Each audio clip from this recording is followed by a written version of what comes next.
This homeowner had a sewer backup, but before we started digging, we had to know exactly where the issue was. First, we ran our sewer camera to inspect the line, then we used a locator to pinpoint the exact location underground.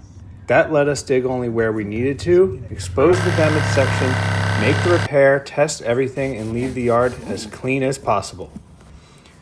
That's the difference the right equipment makes.